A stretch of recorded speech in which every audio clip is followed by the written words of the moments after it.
नमस्कार स्टूडेंट, आपका एक बार फिर से स्वागत है अपने YouTube चैनल पे। आज का अपना टॉपिक रहेगा व्रत एवं स्पर्श रेखा, यानी किसी व्रत और व्रत के ऊपर खींची गई स्पर्श रेखा के बारे में अपन बात करेंगे। जैसे मान लो एक व्रत है, अपने को पता है जी व्रत का ये केंद्र बिंदु आ गया और केंद्र बिंदु से परिधि तक की दूरी, इसको अपन क्या बोलते हैं अभी, त्रिज्या, यानी किससे लिखते हैं, आर से। अब बात है किसी व्रत की। व्रत के बारे में अपन सभी जानते हैं, केंद्र है, त्रिज्या है और बाहरी इसकी क्या हो गई है, परिधि हो गई है। उसके बाद है व्रत पर स्पर्श रेखा, यानी कोई ऐसी रेखा जो व्रत को केवल और केवल एक ही बिंदु पर स्पर्श करे। व्रत को किसी एक बिंदु पर स्पर्श करने वाली रेखा, यानी इस तरह से अगर कोई रेखा खींच दें जो इस पूरे व्रत की परिधि को सिर्फ एक ही बिंदु पर स्पर्श करती है, तो ये कौन सी रेखा हो जाएगी, स्पर्श रेखा।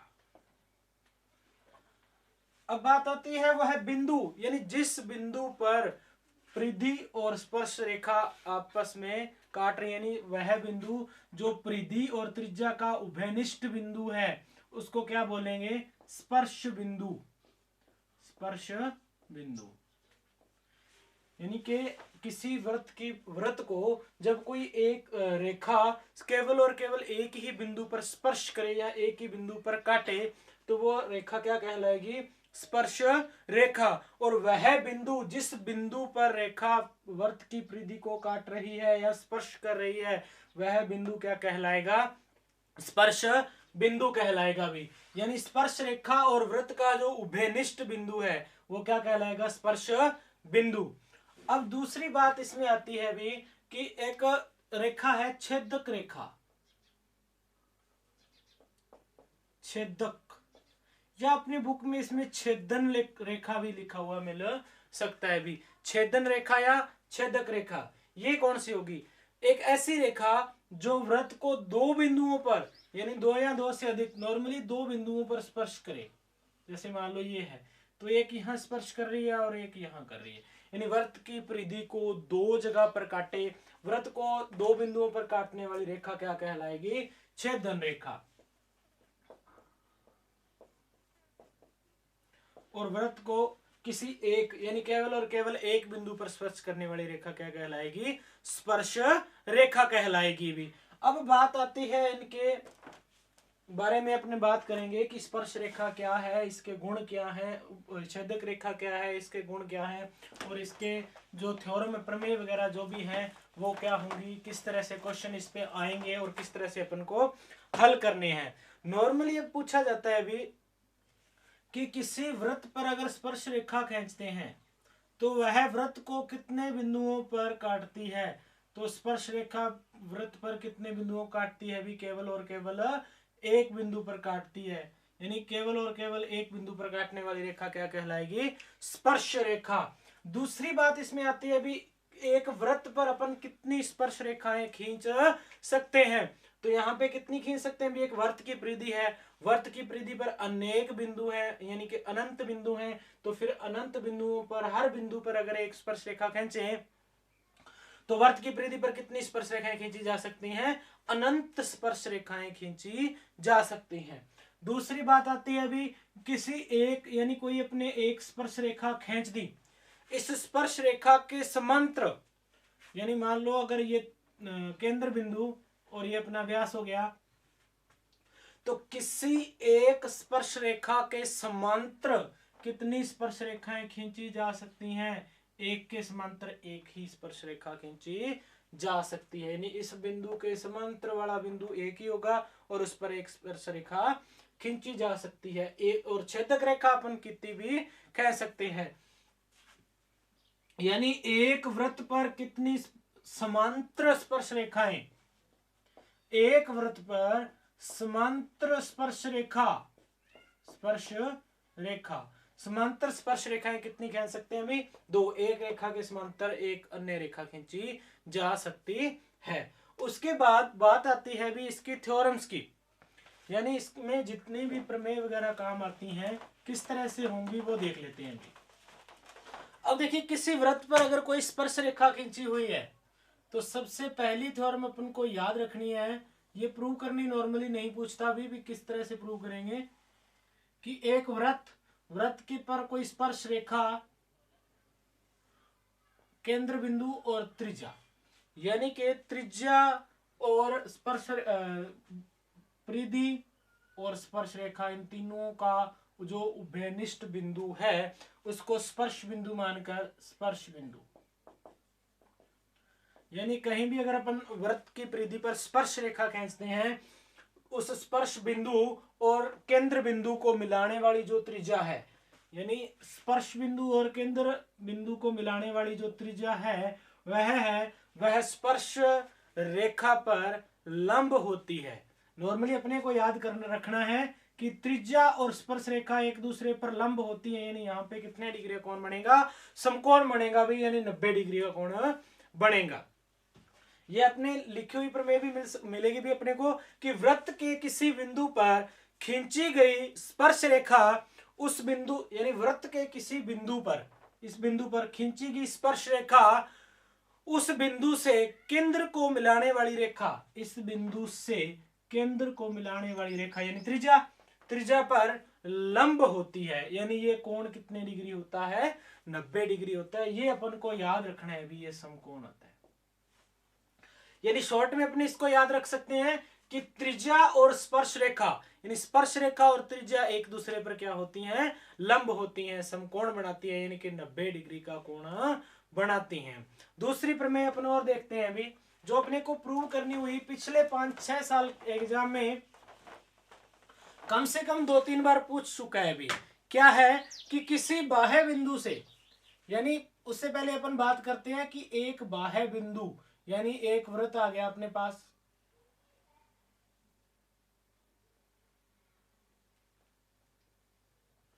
एक वृत्त पर किसी एक बाह्य बिंदु से इस वृत्त पर स्पर्श रेखाएं कितनी खींची जा सकती हैं, तो किसी एक बाह्य बिंदु से वृत्त पर केवल और केवल 2 स्पर्श रेखाएं खींची जा सकती हैं। यानी किसी एक बाह्य बिंदु से वृत्त पर कितनी स्पर्श रेखाएं खींची जा सकती हैं, केवल 2 स्पर्श रेखाएं खींची जा सकती हैं। और बात आती है कि इसकी दूरियों की, कि इन दोनों स्पर्श रेखाओं में संबंध क्या होता है, तो ये दोनों स्पर्श रेखाओं की लंबाइयां क्या होती हैं अभी, समान होती हैं। याद रखना है कि किसी बाह्य बिंदु से वृत्त पर खींची गई स्पर्श रेखाओं की लंबाइयां समान होती है, और यही अपन प्रूव करेंगे। तो एक थ्योरम कर लेते हैं अपने इसको प्रूव, यानी कि एग्जाम में ये लगभग पूछी जा चुकी है कि किसी बाह्य बिंदु से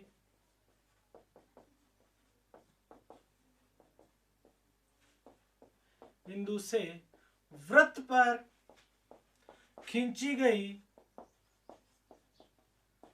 किसी बाह्य बिंदु से वृत्त पर खींची गई दोनों स्पर्श रेखाओं की लंबाइयां समान होती हैं। यानी देखो नॉर्मली एक बाह्य बिंदु से वृत्त पर कितनी स्पर्श रेखाएं खींच सकते हैं, केवल और केवल 2, और दोनों ही स्पर्श रेखाओं की लंबाइयां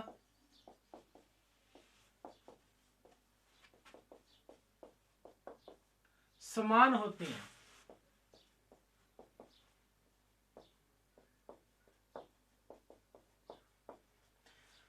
ये अपने पास एक थ्योरम है भी, इसको अपन प्रूव भी करना है और इसको याद भी रखना है कि ऐसा होता है। क्या होता है कि किसी एक बाह्य बिंदु से वृत्त पर खींची गई स्पर्श रेखाओं की लंबाइयां समान होती हैं। ये इसने थ्योरम में कथन कह दिया है, इसको प्रूव भी करेंगे और देखेंगे भी किस तरह से प्रूव करेंगे और ये कहना क्या चाहता है।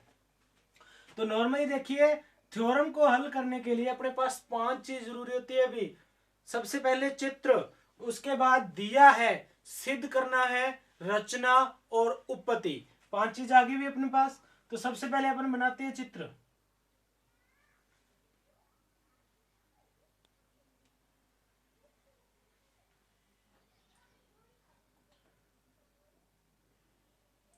कथन के अकॉर्डिंग अपने एक चित्र बनाएंगे। किस तरह से बनाएंगे भी, उसने दे रखा है किसी बाह्य बिंदु से वृत्त पर किसी एक बाह्य बिंदु से खींची गई दोनों स्पर्श रेखाएं, यानी इससे 2 स्पर्श रेखाएं खींच जा सकते हैं, और खींच लेते हैं भी यहां से 2 स्पर्श रेखाएं बना लेंगे अपन।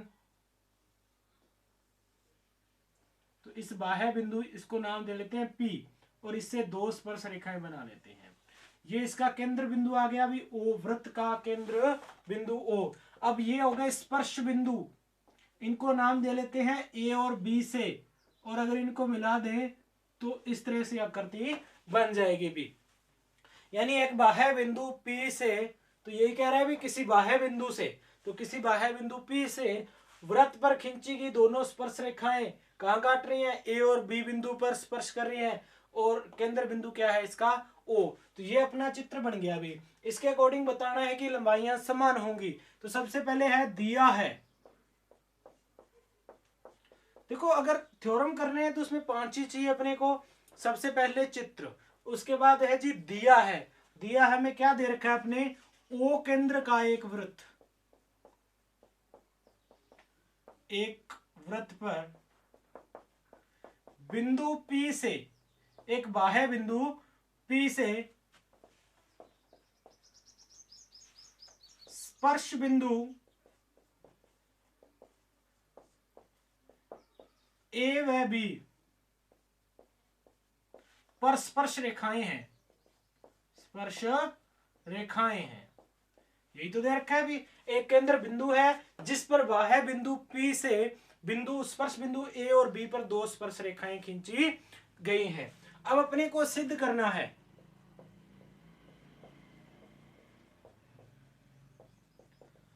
अब देखिए भी सिद्ध क्या करना है। सिद्ध अपने को करना है, थ्योरम से देखते हैं भी दोनों स्पर्श रेखाओं की लंबाइयां समान होती है। तो अपने को चित्र के अकॉर्डिंग फिर क्या बराबर प्रूव करना होगा, दोनों स्पर्श रेखाएं यानी PA और PB, ये दो स्पर्श रेखाएं बन रही हैं और दोनों की लंबाइयां अपन को क्या करना है, बराबर प्रूव करनी है। यानी अपने को सिद्ध क्या करना है कि PA बराबर है PB के, यानी ये दोनों रेखाएं क्या है, बराबर हैं। उसके बाद बात आती है भी रचना की। तो देखो थ्योरम लिखने के लिए 5 चीज, चित्र दिया है, सिद्ध करना है, और रचना। रचना में अपन क्या लिखेंगे कि O और P को मिला लेंगे यहां से। क्यों मिलाया इसका कारण बताऊंगा अभी मैं आपको। हो गया। जब कभी भी अपन को दो रेखाएं अगर बराबर प्रूव करनी है, उसमें अगर दो भुजाओं की बात हो रही है और त्रिभुज बन रहे हो, तो हमेशा त्रिभुज बनाइए, क्योंकि त्रिभुज बना के अपन सर्वांग सम प्रूव करेंगे और दोनों रेखाओं को बराबर प्रूव कर देंगे। तो यहां रचना क्या कर दी, OP को मिलाया। क्यों मिलाया, क्योंकि देखिए O और P को मिलाने से OP रेखा के ऊपर और नीचे दोनों तरफ दो त्रिभुज बन गए हैं अभी, और दोनों त्रिभुज अगर सर्वांग सम हो तो उसकी प्रत्येक संगत भुजा क्या होगी, बराबर होगी। और वही तो अपने को करना है कि ऊपर वाले त्रिभुज की ये वाली भुजा और नीचे वाले त्रिभुज की ये वाली भुजा, दोनों भुजाएं आपस में क्या है, बराबर हैं। तो फिर 5 नंबर अपना आता है भी 1 2 3 4 और 5 नंबर पे उपपत्ति। इसमें अपने को पूरे का पूरा मैटर हल करना है। कैसे करना है अभी, जो मैं आपको बता चुका हूं कि दो त्रिभुज दे रखे हैं और दोनों ही त्रिभुज अगर सर्वांग सम प्रूव कर दे तो उसकी प्रत्येक संगत भुजा और प्रत्येक संगत कोण क्या होंगे, समान होंगे। तो देखते हैं भी दोनों त्रिभुज कौन कौन से। यहां तो आ गया OBP, एक तो आ गया OAP और एक आ गया OBP। OAP और दूसरा यानी त्रिभुज OAP व त्रिभुज OBP से दो त्रिभुज, त्रिभुज OAP और त्रिभुज OBP, दो त्रिभुजों की बात करते हैं। दोनों त्रिभुजों को सर्वांग सम प्रूव करेंगे, और सर्वांग सम प्रूव कैसे करते हैं ये अपन पिछली क्लासों में पढ़ चुके हैं भी। सर्वांग समता के जो नियम होते हैं कि अपने पास 3 भुजाएं हैं और 3 ही कोण हैं, इन 6 में से कम 3 चीज अपने को बराबर प्रूव करनी है भी, या तो तीनों भुजाएं, या फिर 2 भुजाएं और इनके बीच का एक कोण, या फिर 2 कोण और उनके बीच की एक भुजा। तो देखिए करेंगे कैसे। तो यहाँ पे अपने को कम से कम 2 भुजाएं या 3 कोण, इनमें से 3 चीज को बराबर प्रूव करना है भी। तो देखिए दोनों त्रिभुजों में क्या क्या बराबर दिख रहा है अपने को। तो सबसे पहले तो जो अपनों ने रचना की थी उसी की बात कर लेते हैं भी। OP, तो देखो ऊपर वाले त्रिभुजों में भी OP भुजा है और नीचे वाले त्रिभुज में भी भुजा OP है, तो भुजा ओपी, इसमें भी और इसमें भी, दोनों त्रिभुजों में ओपी भुजा क्या है, बराबर है। क्यों है, इसका कारण मेंशन करना होगा भी। यहां पर लिख देंगे कि ये उभयनिष्ठ है, उभयनिष्ठ भुजा, उभयनिष्ठ भुजा। उसके बाद बात आती है अभी अन्य दो भुजाओं की या कोणों की। तो देखिए और कौन सा कोण या भुजा अपने पास बराबर आ रही है। तो देखिए ये मेरे को बराबर दिखाई दे रहा है अभी, ओ ए और ओ बी। किस तरह से कि ओ ए क्या है, इस वृत्त के लिए त्रिज्या है, केंद्र से परिधि तक की दूरी त्रिज्या ही तो होती है अभी। और ओ बी ये भी क्या है, एक त्रिज्या है। तो दो एक ही वृत्त की दो त्रिज्याएं क्या होंगी, आपस में समान होंगी। इसलिए इस त्रिभुज में भुजा ओ ए और इसमें ओ बी, दोनों ही भुजाएं क्या होंगी, बराबर होंगी। क्यों होंगी, क्योंकि दोनों ही क्या है, दोनों त्रिज्या है, दोनों त्रिज्याएं हैं भी। यहां तक क्लियर हो गया अभी। अब बात आती है तीसरी चीज की, यानी दो भुजाएं तो बराबर प्रूव कर ली, अगर अपने पास एक कोण भी बराबर आ जाए, क्योंकि तीसरी भुजा तो अपने को सिद्ध करनी है ना भी बराबर है। तो अगर तीनों कोणों में से कोई भी एक कोण आपस में बराबर कर दे दोनों त्रिभुजों में, तो अपन कह सकते हैं भी ये त्रिभुज क्या होगा, सर्वांग सम होगा। तो देखिए किस तरह से करेंगे भी, दोनों त्रिभुजों में देखिए आप कि कौन सा कोण जो है वो बराबर दिखाई दे रहा है। तो यहां देखिए अपन पिछली जो थ्योरम अपनों ने पढ़ के चले हैं, बोल के चले हैं, अपनों ने याद भी की है, क्या थी, एक वृत्त था, एक वृत्त पर खींचेगी स्पर्श रेखा, यानी एक वृत्त पर खींचेगी स्पर्श रेखा, और ये केंद्र बिंदु से स्पर्श बिंदु को मिलाने वाली रेखा यानी त्रिज्या एक दूसरे पर क्या होती हैं, लंब होती हैं। यानी त्रिज्या और स्पर्श रेखा एक दूसरे पर समकोण बनाती हैं। तो यहां भी तो वही बात हो रही है अभी, पी ए और पी बी, यानी पी ए और पी बी दोनों ही क्या है, स्पर्श रेखाएं हैं। ओ ए और ओ बी ये दोनों क्या है, त्रिज्याएं हैं। तो देखिए ओ ए त्रिज्या और पी ए स्पर्श रेखा एक दूसरे पर क्या है, लंब है। इसी तरह ये भी एक दूसरे पर क्या है, लंब है। यानी त्रिभुज ओ ए पी में ये वाला ए कोण समकोण है, और इस त्रिभुज में ओ बी पी त्रिभुज में बी वाला जो कोण है वो क्या है, समकोण है। इन्हें अपन यहां से लिख सकते हैं कि कोण ए और इसमें कोण बी दोनों ही क्या है, बराबर है। नाम लेने से भी इसका नाम ए और बी से भी आप लिख सकते हो, या फिर इसका नाम ओ ए पी और इसका नाम ओ बी पी, दोनों से किसी भी तरह से अपन इसका नाम लिख सकते हैं। अभी दोनों कोण बराबर आ गए हैं। अभी क्यों बराबर है, प्रमेय से दोनों ही क्या है, जो पिछली प्रमेय पढ़ी है उस प्रमेय से अपन कह सकते हैं कि दोनों क्या है, समकोण हैं। दोनों ही कोण 90 डिग्री के हैं, क्योंकि अपन प्रमेय पढ़ चुके हैं अभी कि स्पर्श रेखा और त्रिज्या एक दूसरे पर क्या होती हैं, लंब होती हैं। तो यहां दोनों कोण क्या हो जाएंगे, बराबर हो जाएंगे। अब देखिए भी दो भुजाएं और एक कोण, यानी साइड एंगल साइड जो अपना फॉर्मूला था, साइड एंगल साइड, यानी दो भुजाएं और एक कोण बराबर आने से सर्वांग समता नियम से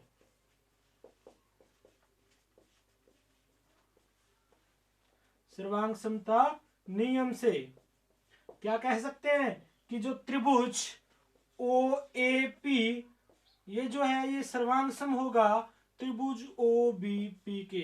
और आपको पता है भी सर्वांग सम का निशान ये होता है, 7th 8th क्लास में अपन पढ़ चुके हैं अभी। तो त्रिभुज ओ ए पी और त्रिभुज ओ बी पी दोनों ही क्या है, सर्वांग सम है। अब देखिए कि यदि दो त्रिभुज सर्वांग सम हो तो उसमें क्या होता है भी, प्रत्येक संगत भुजा और प्रत्येक संगत कोण क्या होगा, बराबर होगा। यानी दो सर्वांग सम त्रिभुजों में प्रत्येक संगत कोण और प्रत्येक संगत भुजा क्या है, बराबर है। यानी अगर दो कोण भुजाएं तो अपन बराबर पहले ही बता चुके हैं, यानी जो तीसरी भुजा है वो भी क्या होगी, बराबर होगी। यानी अगर ये सर्वांग सम है तो सर्वांग समता नियम से अपन क्या कह सकते हैं कि पी ए बराबर होगा पी बी से। और यही तो अपने को सिद्ध करना था भी। तो यहां तक आपके समझ आ गया होगा भी कि थ्योरम जो अपने पिछली पढ़ी है वो तो सिंपल है भी, सीधी अपने को याद रखनी है कि स्पर्श रेखा और त्रिज्या एक दूसरे पर क्या होती हैं, लंब होती हैं। और दूसरी थ्योरम कि किसी बाह्य बिंदु से वृत्त पर खींची गई स्पर्श रेखाओं की लंबाइयां क्या होती हैं, समान होती हैं। तो इसको प्रूव करना 3-4 बार ये पूछ चुका है, यानी पिछले कुछ एग्जामों में, पिछले 5-6 सालों में ये 2 से 3 बार आ चुका है भी कि सिद्ध कीजिए कि किसी बाह्य बिंदु से वृत्त पर खींची गई स्पर्श रेखाओं की लंबाइयां समान होती हैं। और समान करने का अपने पास तरीका सीधा सा है भी। नॉर्मली भी अगर अपन देखते हैं कि जहां त्रिभुज बन रहे हो, भुजा बराबर करनी हो, तो वहां क्या करते हैं, दोनों ही त्रिभुजों को सर्वांग सम प्रूव करते हैं। और सर्वांग सम प्रूव करने के बाद कह सकते हैं कि इसकी प्रत्येक संगत भुजा और प्रत्येक संगत कोण क्या है, बराबर है। और वही चीज अपने को यहाँ पे बतानी है भी, तो इसको आप नॉर्मली नोट कर। नेक्स्ट क्वेश्चन अपने देखते हैं भी कि 2 थ्योरम अपन कर चुके हैं, उसके बाद बात करते हैं कुछ क्वेश्चनों की जो इन्हीं पे आधारित होंगे और इसी तरह से करने होंगे जो अपने अब तक पढ़ चुके हैं। तो देखिए क्वेश्चन दे रखा है भी 2 सहकेंद्रीय वृत्त, 2 सहकेंद्रीय वृत्तों की त्रिज्याएं 5 सेंटीमीटर और 3 सेंटीमीटर है। बड़े वृत्त की उस जीवा की लंबाई ज्ञात करो जो कि छोटे वृत्त को स्पर्श करती है। यानी कि 2 सहकेंद्रीय वृत्त हैं, एक छोटा और एक बड़ा। तो 2 सहकेंद्रीय वृत्त बना लेते हैं अभी अपन।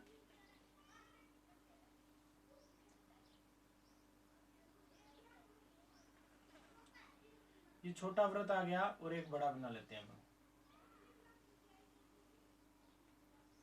देखिए सहकेंद्रीय वृत्तों का क्या मतलब होगा, सहकेंद्रीय यानी ऐसे 2 वृत्त जिनका केंद्र एक ही हो, यानी इस एक ही केंद्र बिंदु ओ ले लेते हैं कि इस एक ही केंद्र पर बनने वाले 2 वृत्त यानी 2 सहकेंद्रीय वृत्त हो गए हैं।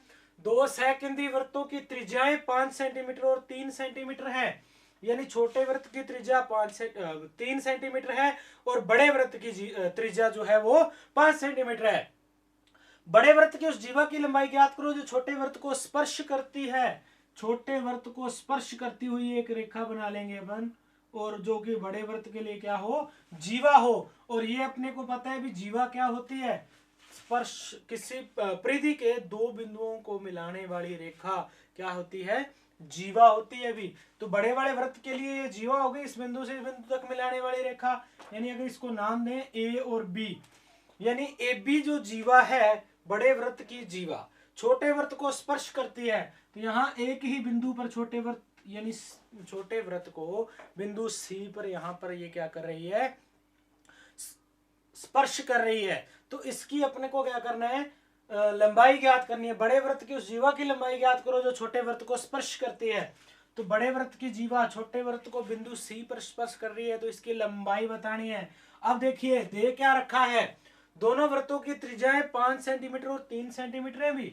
तो अगर केंद्र को इस बिंदु से मिलाते हैं तो ये त्रिज्या कितनी है, 3 सेंटीमीटर रेखा है भी जो उसने दे रखा है भी। छोटे वृत्त की त्रिज्या कितनी है, 3 सेंटीमीटर है। और इसको अगर बिंदु ए या बी दोनों में से किसी के साथ भी मिलाने में, तो केंद्र से परिधि तक की दूरी यानी ये वाली दूरी पूरी वाली कितनी है, 5 सेंटीमीटर। ओ से बी ये भी कितनी है, 5 सेंटीमीटर। ये आ गया अभी। अब देखिए ए बी की लंबाई अपन को ज्ञात करनी है। तो अगर अपन ये देखें बिंदु सी पर कि ये एक स्पर्श रेखा है छोटे वृत्त के लिए, स्पर्श रेखा, और ये आ गया भी इसकी त्रिज्या।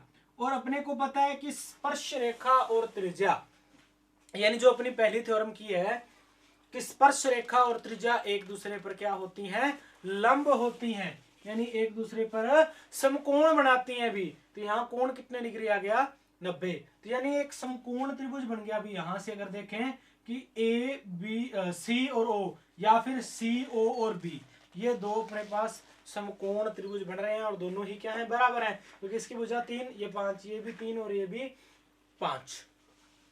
उसके बाद देखिए अगर भुजा अपन ऊपर से लेते हैं, ये त्रिभुज ए सी और ओ, ये कोण भी तो 90 डिग्री है ना भी, कि त्रिभुज ए सी ओ की अगर बात करें तो ये कौन सा त्रिभुज है, ये एक समकोण त्रिभुज है भी। त्रिभुज ए सी ओ क्या है, समकोण त्रिभुज है। देखो त्रिभुज ए सी ओ ये समकोण त्रिभुज, समकोण त्रिभुज में आधार है अपने पास 3, और इसके देखो समकोण के सामने वाली भुजा यानी कर्ण अपने पास कितना है, 5 है। समकोण त्रिभुज में आधार अपने पास है 3 और कर्ण अपने पास है भी 5। बात आती है इस भुजा की यानी लंब की, लंब ये है AC, तो AC भुजा अपने को ज्ञात करनी है। तो पाइथागोरस प्रमेय लगा लेंगे भी, कर्ण स्क्वायर बराबर आधार स्क्वायर प्लस लंब स्क्वायर, यही होती है भी पाइथागोरस प्रमेय। बहुत बार पढ़ चुके हैं पिछली क्लासों में कि समकोण त्रिभुज में कौन सी प्रमेय लगती है, पाइथागोरस प्रमेय।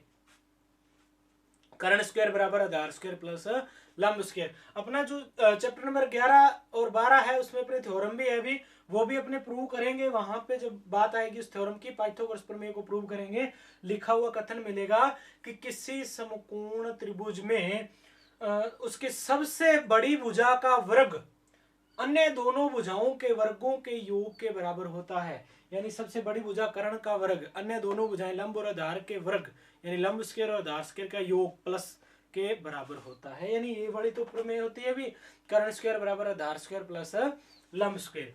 तो कर्ण कितना है अपने पास 5, आधार है 3 तो 3 की स्क्वायर और लंब का नाम लिख लेते हैं भी AC, AC की स्क्वायर, 5 की स्क्वायर 25, 3 की 9 और प्लस AC स्क्वायर, 9 इधर आ जाएगा भी 25 माइनस 9 बराबर AC स्क्वायर, यानी कि 25 में से 9 घटाए तो 16 AC स्क्वायर। AC का मान कितना आ जाएगा भी √16, स्क्वायर हटाए तो इधर रूट, यानी मान कितना आ गया 4। देखिए √16 का मान कितना होता है 4 होता है, ये अपने सभी को पता है भी। तो AC का मान अपने पास कितना आ गया 4। लेकिन अपने को क्या करना है, इस जीवा की लंबाई यानी अपने को जीवा AB की लंबाई पूछी है अभी, तो AB की लंबाई क्या होगी AC प्लस BC, यानी A से C तक और B से C तक ये पूरी की पूरी लंबाई होगी ना 20 की। अब अपने को पता है भी ये दोनों भुजाएं बराबर हैं। कैसे बराबर हैं, देखिए ये 5 और 3, इधर भी ये 5 और 3, तो समकोण त्रिभुज है तो दोनों बराबर होंगे भी। उसका कर्ण कर्ण बराबर है, आधार बराबर है, तो लंब भी तो बराबर होंगे। तो अगर AC अपने पास 4 है तो BC का मान भी कितना होगा 4 ही होगा भी। तो AC का 4 प्लस BC का 4, 4 और 4 8, यानी कि जीवा AB की लंबाई अपने पास कितनी आ गई भी 8 सेंटीमीटर आ गई है सेम। यानी कि यदि दो सेकेंडरी वृत्तों की त्रिज्या 5 और 3 है तो बड़े वृत्त की उस जीवा की लंबाई ज्ञात करो जो छोटे वृत्त को स्पर्श करती है। तो अपने एक ही केंद्र पर दो वृत्त बना लेंगे भी एक ही केंद्र पर जिनकी त्रिज्या 3 और 5 है। ये अपने पास दो समकोण त्रिभुज बन गए यदि अपने एक जीवा खींचे जो स्पर्श करती हो छोटे वृत्त को। अब देखिए अपने को पता है कि त्रिज्या और स्पर्श रेखा दोनों एक दूसरे पर क्या होती हैं, लंब होती हैं। तो ये समकोण त्रिभुज बन गया। अभी समकोण त्रिभुज में अपन पाइथागोरस प्रमेय लगा के हल कर लेते हैं। तो AC का मान अपने पास कितना आ गया अभी 4 आ गया। और अब इसने पूछा है AB की लंबाई, जीवा AB की लंबाई कितनी है AC प्लस BC, यानी AC अगर 4 है तो BC का मान भी कितना होगा 4 होगा। तो यहाँ पे जीवा AB की लंबाई कितनी आ जाएगी 4 प्लस 4, यानी कितना आ गया 8 सेंटीमीटर इस जीवा AB की लंबाई अपने पास आ जाएगी जो बड़े वृत्त की जीवा है और छोटे वृत्त को स्पर्श करती है भी। हाँ भी नेक्स्ट क्वेश्चन अपन देखते हैं कि किसी वृत्त के केंद्र से 10 सेंटीमीटर दूर स्थित किसी बिंदु से वृत्त पर खींची गई स्पर्श रेखाओं की लंबाई अपने को 4 सेंटीमीटर दे रखी है। रेखा की लंबाई 4 सेंटीमीटर हो तो वृत्त की त्रिज्या कितनी है। यानी कि किसी वृत्त के केंद्र से 10 सेंटीमीटर दूरी पर स्थित कोई बिंदु है, उस बिंदु से स्पर्श रेखा की लंबाई अगर 4 है तो त्रिज्या कितनी होगी ये अपने को बताना है अभी। तो देखिए नॉर्मली अपने एक वृत्त बना लेते हैं।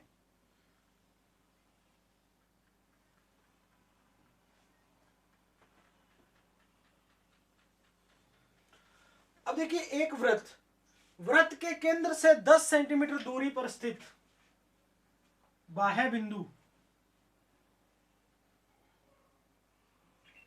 यानी इससे 10 सेंटीमीटर दूरी पर स्थित कोई बिंदु P है। यदि केंद्र इसका क्या आ गया O और इससे 10 सेंटीमीटर दूरी पर एक बिंदु है P।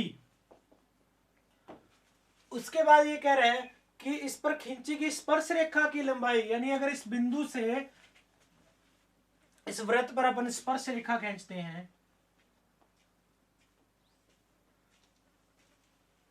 तो और स्पर्श रेखा की लंबाई कितनी होगी 4 सेंटीमीटर होगी। यानी किसी वृत्त के केंद्र से 10 सेंटीमीटर दूरी पर स्थित किसी वृत्त पर खींची गई स्पर्श रेखा की लंबाई 4 सेंटीमीटर है तो वृत्त की त्रिज्या कितनी है। यानी ये आ गया स्पर्श बिंदु अपना, और स्पर्श बिंदु से अपन मिला देते हैं केंद्र से। स्पर्श बिंदु को नाम दे लेते हैं भी ए। यानी किसी बाह्य बिंदु P से वृत्त पर स्पर्श रेखा PA खींची गई, केंद्र O से OA ये अपनी एक त्रिज्या बन गई। इस त्रिज्या की लंबाई अपने को ज्ञात करनी है अभी। अब देखिए नॉर्मली अपनी जो फर्स्ट थ्योरम पढ़ी थी कि स्पर्श रेखा और त्रिज्या इन दोनों के बीच में क्या संबंध होता है अभी, तो स्पर्श रेखा और त्रिज्या एक दूसरे पर क्या होती हैं, लंब होती हैं। तो स्पर्श रेखा और त्रिज्या एक दूसरे पर क्या है, लंब है। यानी अपने पास ये जो त्रिभुज बन रहा है ये त्रिभुज कौन सा है, समकोण त्रिभुज है। तो अब देखिए समकोण त्रिभुज में कर्ण यानी 90 समकोण के सामने वाली भुजा कर्ण अपने पास दे रखा है अभी 10 सेंटीमीटर। और आधार की अगर बात करें PA स्पर्श रेखा जो है ये आधार बन गई भी अपना, और आधार कितना दे रखा है अपने को 4 सेंटीमीटर। और पूछा है तीसरी भुजा जो बच गई OA, यानी त्रिज्या ही तो पूछी है अभी, और त्रिज्या क्या है OA, और ये कितनी हो जाएगी ये अपने को ज्ञात करनी है। तो ये इस त्रिभुज के लिए क्या हो जाएगी भी, लंब हो जाएगी जो अपने को ज्ञात करनी है।